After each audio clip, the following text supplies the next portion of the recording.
now we're going to shift to Tanya Lee Stone, who actually lives in South Burlington. And I've had the pleasure of knowing Tanya as a friend since we moved here in 2010. But I also worked with her. She is the program director of the professional writing program at Champlain College. And I was an adjunct professor the last 2 years teaching a grant writing class. And I have to say, Tanya is a great boss, head of the department. She was very supportive of me, and I would watch her teach students, and the kids would just love coming out of her classes. They were so excited. A few years ago, Tanya had a party that I was really jealous about because it was she was celebrating her 100th book, published 100 books. It's like, how could a person possibly do this? But this is Tanya Lee Stone. She's amazing. A lot of her work is known with young adults and about female empowerment. She shares something with Alison Bechtel, who we're going to hear later on tonight, where they both have made the most banned books from the American Library Association. So Tanya can tell us about that as well. She's working on a number of new things, and we'll ask her about that. But tonight she's going to read a recently published short story. It's a bridge version of it. It's for young adults, and it's called "The Fishwives Make the Rules." So Tanya, please. Thank you, John. So nice to see you, and thank you for inviting me. Thank you. Yes, this is abridged for tonight, so I chopped it up to fit in the appropriate time. The Fishwives Make the Rules, the true story of the October days of the French Revolution. One woman beat a drum, signaling a storm in the streets of Paris. Soon, hundreds of women who ran the main marketplace left their stalls for City Hall that Monday morning, October 1789. They were intent on imposing their will on officials. They demanded bread. Some of the women threatened to burn the officials' papers, seized weapons, and grew increasingly angry. They knew what they had to do. The true seat of power lay 12 miles away, safely ensconced within the walls of the Grand Palace of Versailles. There, Louis XVI and Marie Antoinette had no idea they were about to face a female force that would help change the course of the French Revolution. There was no sudden awakening of women. Yes, revolutionary action had been mostly male-dominated, but the females were equally furious, frustrated too, for the men weren't making much progress, and frankly, the business of food fell squarely in the domain of the dame d'Al. At a time when most women had few rights, a dame, married or not, ran her own business under her own name. The dames indeed ruled the rowdy marketplace, running food stalls, buying and selling everything from eggs and vegetables to fruit and flowers and fish, to cheese and butter. There was history here, tradition. They had been the heart and soul of the Parisian food supply for 500 years at Les Halles. Imagine 1,000 or so women hawking bushels of vegetables and barrels of fish while keeping up with neighborhood news. Knowledge is power. It was a noisy, smelly place. In warm weather, flimsy parasols shaded food to keep it from spoiling. Customers wound through crowds, seeking the best prices and the freshest food from their favorite dame. Satellite places sprang up in other parts of the city, and the dame's reach extended. They tended a complicated network of suppliers and lenders and customers, navigating both competition and camaraderie. They orchestrated supplies hauled in during the wee hours, dividing and distributing food into smaller lots to sell. Without the dame, there was no food supply chain in Paris. But all was not well. Turning a blind eye at Versailles, the king and queen lived in the lap of luxury, dining on fine foods to their heart's content. Rumor even had it that Marie Antoinette was hoarding grain. Royal recklessness was not the only financial issue. France had spent no small sum battling Britain in the 7 Years' War and aiding the Americans in their revolution. The solution to all of this mess? Financial reform in the form of taxes. But who was likely to bear the brunt of the burden? Le peuple. The stage was set for an uprising. October 5th, 1789. There is a French saying, Les poissards font la loi. The fishwives make the rules. Indeed, it was the fearsome fishwives who were first to mobilize.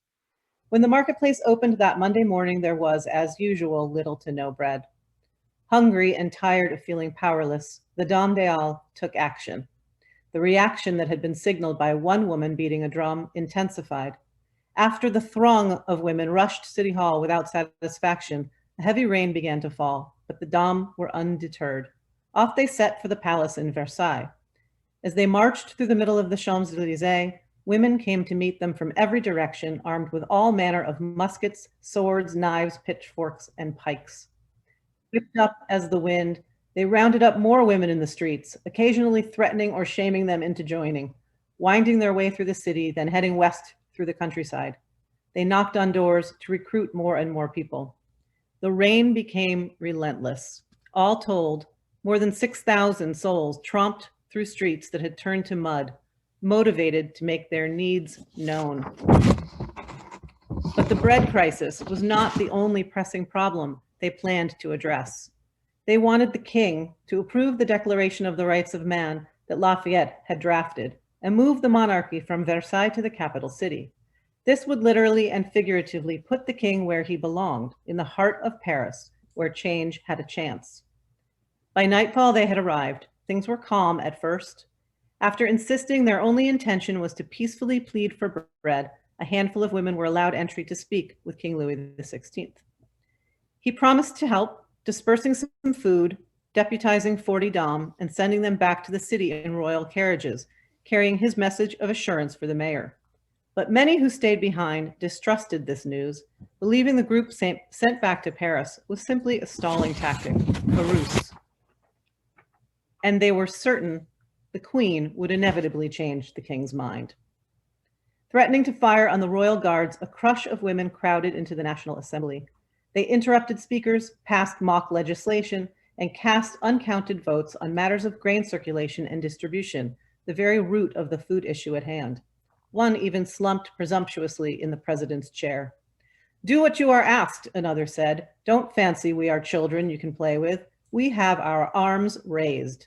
Some even had hunting knives hooked to their skirts. Louis XVI did not want to fight and did not want to flee, although he seems to have discussed it briefly at the Queen's urging. He agreed to sign the declaration. This document detailed human rights for all men.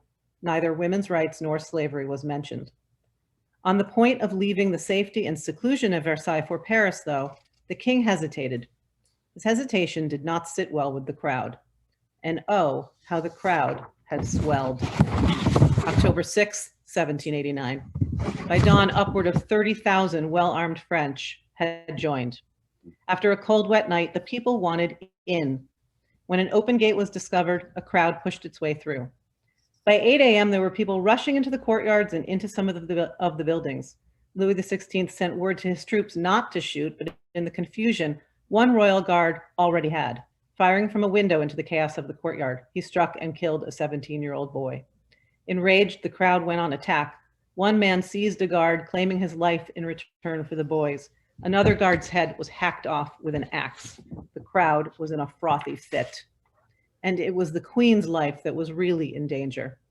The king had already given the people a good faith showing of much of what they asked for, but she had fallen from their favor. A group went gunning for the Queen, invading her bedchamber. Finding it empty, they slashed her sheets. Meanwhile, the National Guard had managed to move the mob out of the palace, but the courtyards were still spilling over with people parading and hiking up pikes that held those guards' severed heads. Shouts of "Loi à Paris, Loi à Paris" rang out loud and clear, ordering the king to relocate to Paris. It was time for a direct response from Louis XVI. Lafayette sought to calm the crowds, preparing them for the king's presence. When the king stood next to Lafayette, a roar rose from the crowd. "Vive le roi! Vive le roi!" Louis XVI asked Lafayette to show the people a sign of unity. Lafayette removed his own tricolor cockade, representing support for the revolution, presented it to a royal guard, and hugged him. This sparked a chain reaction in the ranks, with royal guards ripping off their sashes and replacing them with red, white, and blue cockades offered by nearby National Guardsmen. The crowd's praise was deafening, but not all were forgiven. The people demanded an appearance by the Queen on the balcony alone. With no other choice, she stepped onto the balcony. Lafayette bent and kissed her hand, and her presence was immediately and somewhat surprisingly rewarded with a clamorous, "Long live the Queen." Louis XVI and Lafayette then announced the news. The royal family would be moving back to Paris immediately. This time, the thousands of parading people accompanying them had loaves of bread instead of heads stuck on their staves. Of course, this is not the end of the story of the French Revolution. In fact, it is just the beginning. But these women had done it, taking charge of their own fate, helping to alter the course of future events with the critical relocation of the king, shattering any illusion that the monarchy was untouchable, and standing as a symbol of the powerful will of the people. Perhaps most importantly, the women showed that the revolution should and would include them, and that they should and would include themselves. Thank you. Oh, Tanya, thank you. You know, I'm really fascinated in, yeah, you do so much writing, but there's a focus on women in history. And why did you choose young adults, or how did you land there? I just think they're some of the best audience out there. They know what they don't like right away. They don't waste time on a book that they're not engaged with, and they are incredibly supportive fans for books that they do like. And I like filling in the missing gaps in history. So that's why. Well, I know you told me there's a John Cage book coming at some point too, so I'm going to hold out for that one since he's one of my heroes. So thank you so much for reading for our library tonight, Tanya. It's beautiful.